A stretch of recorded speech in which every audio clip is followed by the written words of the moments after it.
अच्छा दोस्तों, welcome to मेरी ज़िंदगी में पैसा निकलने की दुनिया में। कासिम और आज की वीडियो में मैं बात करूँगा आप लोगों से इस विषय के ऊपर जो है आपको लॉस एंजलिस जैसे महंगे शहर में कितना पैसा बनाना चाहिए। ठीक है, with that being said, I'll see you guys watch our show intro.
तो वेलकम बैक दोस्तों। जैसे मैं पहले कह रहा था, आज का जो वीडियो है मैं इस वीडियो में ये सब डिस्कस करूँगा, खास करके एक्सपेंसेस को लेके। जब आप अमेरिका जैसे अमेरिका के किसी भी महंगे शहर में अगर आपको आके रहना है, खास करके लॉस एंजलिस हो गया या लेट्स से सैन फ्रांसिस्को हो गया, आपको कितना तक खर्चा लग सकता है महीने पर। ठीक है, अभी सैन फ्रांसिस्को में आके तो मुझे तकरीबन 1 महीना हो गया तो सैन फ्रांसिस्को में जो है, अगर आपको एक अच्छा लाइफ गुजारना है तो वहाँ पे आपको कम से कम महीने का $15,000 बनाना है मिनिमम।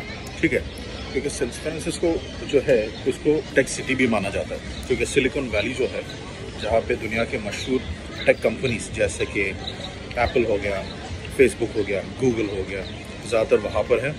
और it's an expensive city in general, काफ़ी सालों से है। मैं बात कर रहा हूँ 90s और 80s के टाइम पे एक गोल्ड रश बोल के यहाँ पे एक फेनोमेनन चल रहा था। ठीक है, एक फेनोमेना। आप अगर थोड़ा गूगल में जाके आप थोड़ा रिसर्च करोगे तो आपको मालूम पड़ेगा। और ये सब इंसिडेंट्स जब हुए थे, इन सब की वजह से सैन फ्रांसिस्को एक बहुत ही महंगा शहर बन गया था। ठीक है, तो सैन फ्रांसिस्को की अगर हम बात करें तो $15,000 आपको बनाना ही बनाना है। ठीक है, मुझे सैन फ्रांसिस्को एक्चुअली बहुत पसंद है, लेकिन मैंने लॉस एंजलिस इसलिए चुना कि यहाँ का वेदर मुझे पसंद आता है, थोड़ा गर्म है। I mean you feel comfortable. San Francisco का वेदर जो है बड़ा फनी वेदर है।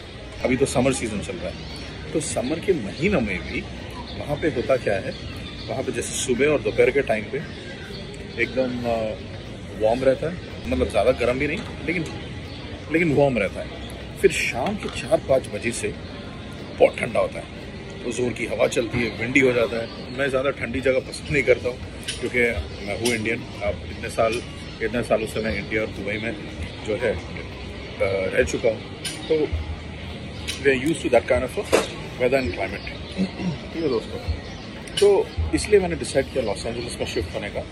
अब लॉस एंजलिस में तकरीबन शायद 2-3 महीने और यहाँ पे रुकूँगा, जब तक मेरे कंपनी के सारे काम ख़त्म नहीं हो जाते। और अब बात करते हैं लॉस एंजलिस की। लॉस एंजलिस में आपको कम से कम $8,000 से $10,000 तक महीने का। ठीक है, अब मैं आपको ब्रेक डाउन देता हूँ। सबसे पहला आता है रेंट। ठीक है, रेंट जो है यहाँ पे थोड़ा एक्सपेंसिव है। तो सैन फ्रांसिस्को में अगर महीने में मैं $6,000 पे कर रहा था एक अपार्टमेंट के लिए, यहाँ पे मुझे रेंट जो है $4,000 देता हूँ, एक बहुत ही बड़ा 1 बेडरूम अपार्टमेंट के लिए।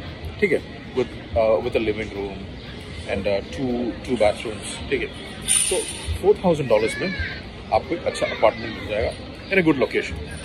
अब बात करते हैं कम्यूट का, ट्रांसपोर्टेशन का। लॉस एंजलिस एक बहुत बड़ा शहर है, न्यूयॉर्क की तरह अमेरिका में one of the most biggest cities में आता है लॉस एंजलिस। तो यहाँ पे अगर आपको एक जगह से दूसरी जगह जाना है, आप रोज़ टैक्सी में तो नहीं जाओगे, क्योंकि बहुत महंगा पड़ेगा आपको।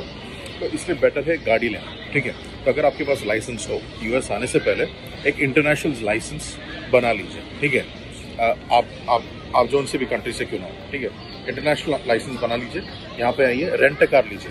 ओके, रेंट कार आपको मिल जाएगा। अगर आप महीने का लोगे आपको महीने में $2,200 में एक अच्छा बढ़िया गाड़ी मिलेगी। मैंने शेवरोले की गाड़ी ली थी, ओके, और अभी भी वही चला रहा हूँ। शेवरोले का SUV इक्विनॉक्स बोल के मॉडल नंबर है उसका, तो वो मैंने लिया हुआ है और उसका मैंने दिया है इन लोगों को $2,200। ओके, हर्ट्स बोल के एक रेंटल कंपनी है, उनके थ्रू मैंने लिया हुआ है। तो आप भी ऐसा कर सकते हो, लेकिन इंटरनेशनल ड्राइवर्स होना बहुत ज़रूरी है।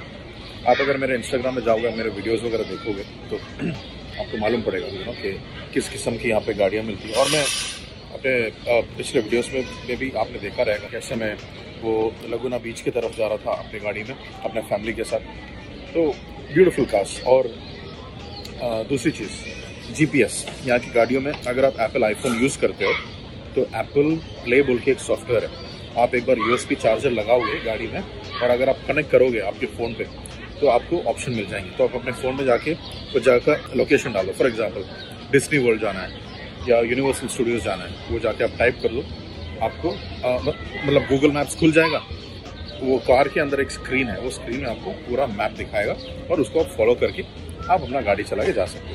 ड्राइविंग यहाँ पे बहुत अच्छा है, मतलब मुझे बहुत मज़ा आया। अपने इंडिया दुबई की तरह नहीं है। दुबई तो फिर भी ठीक है, लेकिन इंडिया की तरह एकदम बुरा तो नहीं है। और दुबई की अगर बात करें, दुबई बहुत छोटा सिटी है। दुबई में क्या होता है, बहुत सारे टर्न्स, मोड़, काफ़ी कुछ आता रहता है। लेकिन यहाँ पे क्या है, यहाँ पे रास्ते बड़े लंबे हैं, काफ़ी ब्रॉड स्ट्रीट्स और रोड्स हैं, तो आपको बड़ा मज़ा आता है। और लोग भी जो है, अगर आपको फॉर एग्जांपल आपको अपना टाइम लेके आराम से चलाना है, आप वो स्लो वाला लेन लेके चला सकते हो। अलग अलग किस्म के स्पीड के लेन्स होते हैं यहाँ पे। और लोग भी आपको फिजूल में आपको परेशानियाँ तंग नहीं करेंगे, हॉर्न मार के बेकार में पीछे से आके के जिस तरह से होता है, आपको मालूम है। इंडिया और दुबई की मैं अगर बात करूँ तो ड्राइविंग यहाँ पे करने में आपको बड़ा मज़ा आएगा। तो अब चलो हमने बात कर ली गाड़ी की, तो $2,200 वहाँ पे जाएंगे। अब बात करते खाने पीने की, ग्रोसरी।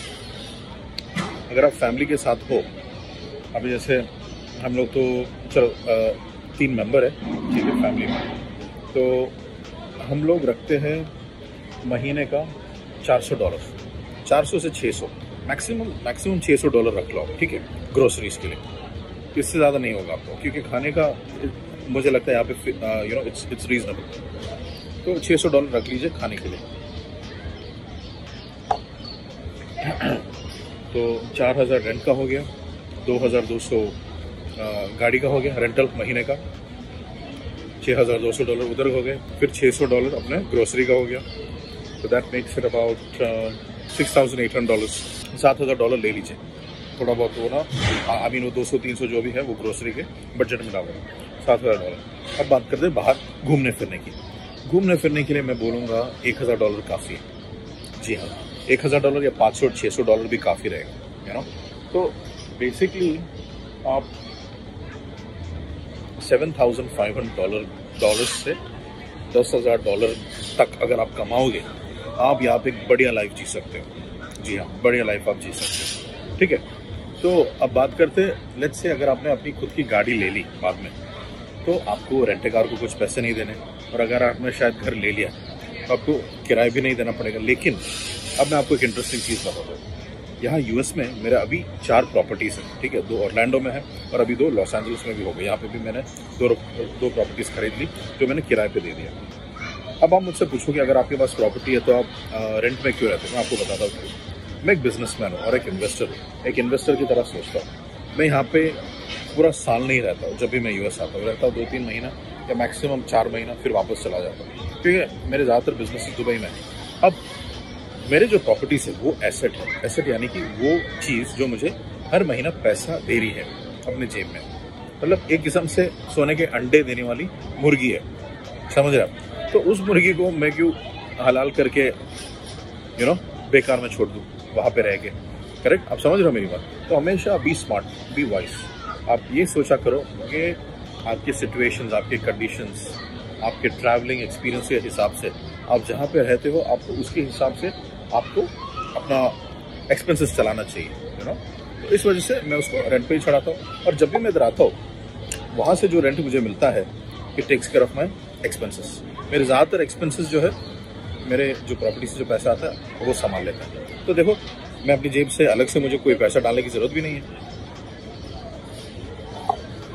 तो हमेशा ऐसे सोच के चलो दोस्तों, क्योंकि एंड ऑफ द डे अगर आपके पास काफ़ी सारा एसेट्स हो, you know, then you can make lot of money. और दोस्तों तो बस वही कहना था, मैं अपना मैक्सिकन खाना एंजॉय कर रहा हूँ और वही आप लोगों से बताना था। तो सैन फ्रांसिस्को में अगर रहना है आपको 15,000 से $20,000 तक चाहिए।